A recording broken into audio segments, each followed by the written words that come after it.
iBuying.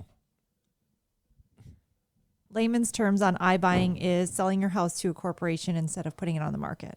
So what they are is so Zillow tried to dabble in this. Open Doors, the pioneer, not necessarily pioneer. They were like one of the second into it.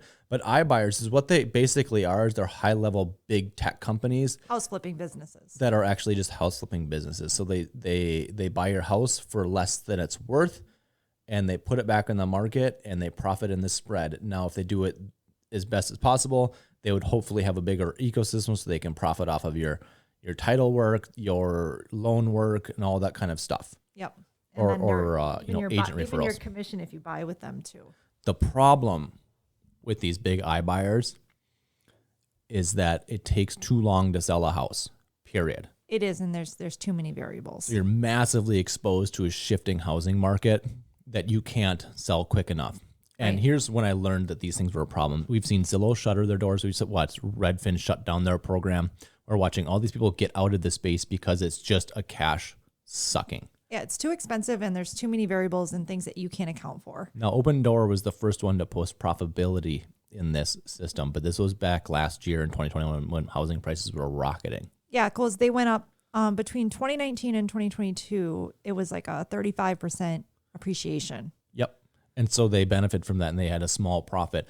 The problem is that what we realize as real estate agent is that when you see something that's too good to be true, it's typically too good to be true. And what I realized when we were looking at these numbers is that it would make 0 sense for me or for us to buy these houses the way that Open Door is. We could not make the numbers work at all. Yeah, we wanted to dabble in it because we're like, oh, if we could make money, great.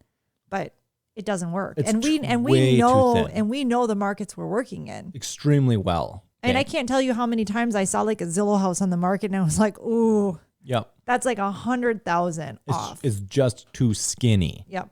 And so these big businesses who are even further detached from the marketplaces are wasting literally billions of dollars. And so we're talking about Open Door today, and through the third quarter, they've lost nearly $1 billion in the third quarter, $928 million, and now they are laying off 18% of their workforce. And I'm here, this is not financial advice, but that is a sinking ship that cannot be resurrected. Right. Well, and I think somebody told me that I was reading publications that their plan B used to be to turn them all into rental properties.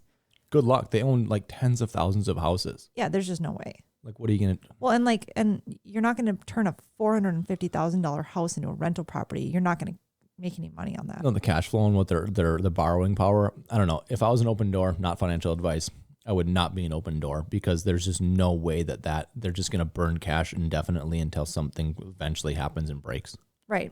That's my opinion. I think iBuyers from a big perspective is broken, especially in the way that it's being done. And I think it's doomed.